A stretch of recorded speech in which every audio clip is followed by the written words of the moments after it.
Brett, who's your garbage person of the week? Oh my God. So Donald Trump just stabbed one of his most fiercely loyal yes women in the back, and they're both going into the garbage today. I am so here for it. Here's a headline for you. Trump pulls Rep. Elise Stefanik's nomination to be UN ambassador. He said she'll remain in the House where Republicans have a razor thin majority.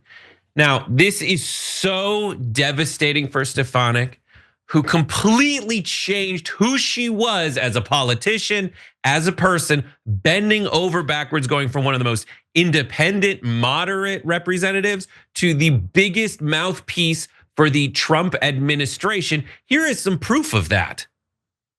We need someone who can effectively work with members of Congress. I have yet to see that from his candidacy. Since his first day in office, President Trump has fought tirelessly to deliver results for all Americans, despite the Democrats' baseless and illegal impeachment sham. How do you read calling someone horseface from the President of the United States? I think it's unacceptable. We're not here to talk about tweets. We're here to talk about impeachable offenses. I disagree with Mr. Trump on this issue. The election is not rigged. So I have full faith and confidence in the outcome of the election in this district and across this country.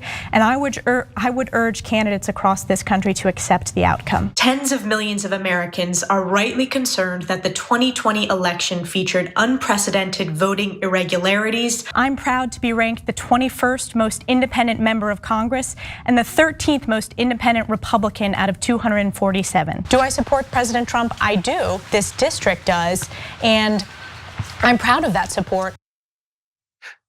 The gulp before I'm proud of that support. And yeah, I do find him attractive. Like, she's dry heaving to try to say it. Though she and her a representative on her behalf or someone familiar with the situation denies it, there have been reports that she has, throughout the entire time that she was kowtowing to Donald Trump for her own personal gain, was just complaining about all the horrible stuff that he was doing behind the scenes. It's according to a report I saw in Axios.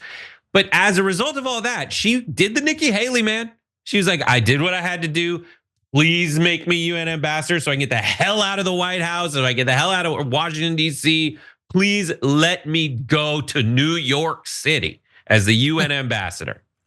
And everybody was all about it. She was like 5 minutes from doing that. Steve Scalise had said, Elise will be an outstanding US ambassador to the United Nations. She's been a true team player, supporting President Trump in the House majority while seamlessly transitioning to her new role at US UN. And Caroline Leavitt, the spokesperson for the White House, press secretary, said, Congresswoman Stefanik is a great ally to President Trump, and we look forward to her confirmation as the next ambassador to the United Nations. They were just about to have like some special elections that would give them a bit more padding so that they could go and release her and have someone replace her in New York. Stefanik's staff had mostly resigned. She surrendered her slot in the White House on the House Intelligence Committee and had one foot out of Washington. Her Instagram was a showcase of that extended goodbye. And here comes Trump. 5 seconds after she'd said her goodbyes, walking down the halls, tries her key card to get out, and it locks. Here's a Truth Social long tweet, but he said, with a very tight majority, I don't want to take a chance on anyone else running for Elise's seat. There are others that can do a good job at the United Nations. Don't let the door hit you in the face on the way out. Stefanik, according to certain reports, was crushed and she scrambled to reverse Trump's decision before he announced it on Truth Social, according to people familiar with the matter. That is a report from Axios. But like, imagine. You did everything you had to do. You held your nose for 8 years. And as you're on the way out, Donald Trump goes, sorry, not sorry. We got to keep you there. To be fair, even though she won her spot by 20 points the last go around, the person before her was a Democrat.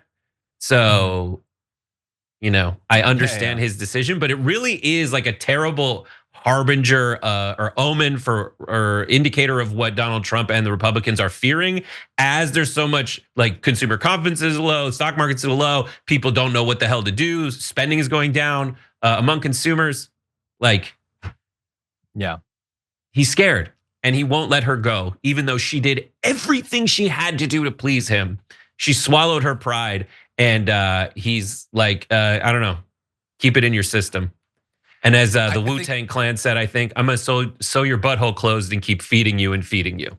I think we all remember when they said that. But yeah, the only thing that would make this more funny is if she lost re-election after all that. I know it's probably not gonna happen, but that would be hilarious. She did do everything that she's supposed to do. And just imagine the relief that she felt when she wasn't gonna have to be in the House anymore.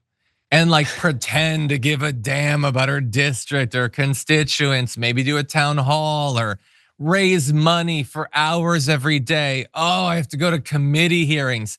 She was gonna be the Trump administration's ambassador to the UN. All you have to do is occasionally do a right-wing podcast appearance where you talk about how the UN should be annihilated or whatever. That's literally all you have to do. And the rest of the time, she'd be whining and dining in New York or whatever. She'd be having a grand old time. And now she's gonna have to kind of pretend to work for another year or two. What a bad day to be Elise Stefanik. Thankfully, she deserves it and worse because she sucks and she's a massive liar.